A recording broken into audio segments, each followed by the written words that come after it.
तो दोस्तों यहाँ पे Hathway cable and Datacom limited ने क्वार्टरली रिजल्ट पेश कर दिए हैं। चलिए देख लेते हैं किस प्रकार से इन्होंने परफॉर्मेंस किया क्वार्टर में। 465 करोड़ का यहाँ पे टोटल इनकम आ रहा है। पिछले साल कितना था? 465 करोड़। एक क्वार्टर पहले कितना था? 463 करोड़। कहीं ना कहीं स्टैग्नेंट यहाँ पे कुछ ग्रोथ दिख नहीं रहा टॉप लाइन में।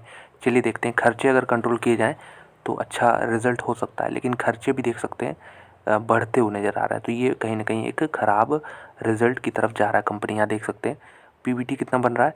अगर आप यहाँ पे देख सकते हैं जॉइंट वेंचर का भी जोड़ देंगे तो प्रॉफिट बिफोर टैक्स 29 करोड़ का फिगर आ रहा है। पिछले साल कितना था? 59 था। एक क्वार्टर पहले कितना था? 32 था। 59 से हुआ 32, 32 से हो गया 29। तो यहाँ पे रिजल्ट डिक्लाइनिंग ट्रेंड में है। लगातार जो है प्रॉफिट जो है कम हो रहे हैं। नेट प्रॉफिट भी देख लीजिए तो 20 के आसपास यहाँ पे बनते हुए नज़र आ रहा है, जो कि 21 करोड़ के आसपास बन रहा है। तो यहाँ पे भी वीक रिजल्ट यहाँ पे पेश किए हैं हैथवे केबल्स ने। एयू स्मॉल फाइनेंस ने भी यहाँ पे अपने क्वार्टरली रिजल्ट पेश कर दिए हैं। जो टोटल इनकम हो रही है यहाँ पे पूरा अगर देखें तो बहुत बल्कि फिगर यहाँ पे दिख रहा है, क्योंकि लैख में दिया है इन्होंने।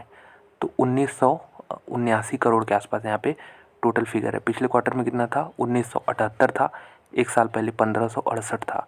तो ईयर ऑन ईयर ग्रोथ है, लेकिन क्वार्टर ऑन क्वार्टर बिल्कुल फ्लैट है। चलिए एक्सपेंसेस देखते हैं। तो एक्सपेंसेस बढ़ गए हैं क्वार्टर ऑन क्वार्टर। ये प्रॉब्लमेटिक चीज़ हो जाएगी यहाँ पे देखिए, जिसकी वजह से जो ऑपरेटिंग प्रॉफिट बन रहे हैं वो अराउंड 394 करोड़ है। पिछले क्वार्टर में कितना था? 482 था। एक साल पहले कितना था? 482 था। तो बहुत ही ख़राब है यहाँ पे ऑपरेटिंग बेसिस पे प्रॉफिट कंपनी जनरेट कर पा रही है। प्रोविजनिंग किया है इन्होंने, लेकिन बहुत कम प्रोविजनिंग है। अगर बात कर लें तो यहाँ पे 38 करोड़ का ही है। पिछले साल 207 करोड़ का था। इसकी वजह से अगर सब कुछ टैक्स भी घटा दें तो नेट प्रॉफिट अगर देखना चाहें आप, तो इस बैंक का नेट प्रॉफिट आ रहा for the quarter is around 268 crore rupees. पिछले क्वार्टर में 346 करोड़। एक साल पहले 203। एक साल पहले की स्थिति कंपैरिजन सही नहीं होगा नहीं, लेकिन क्वार्टर ऑन क्वार्टर हम कह सकते हैं वीक रिजल्ट यहाँ पे पेश किए हैं। कुछ रेशियोज़ देख लेते हैं। तो एनपीएस लगातार घट रहे हैं, ये अच्छी बात है।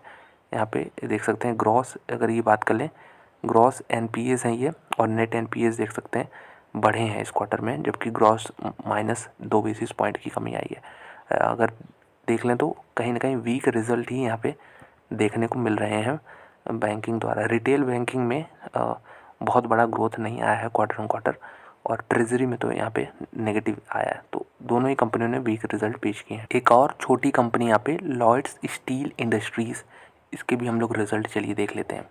जो टोटल इनकम है वो अराउंड 52 करोड़ बैठ रहा है।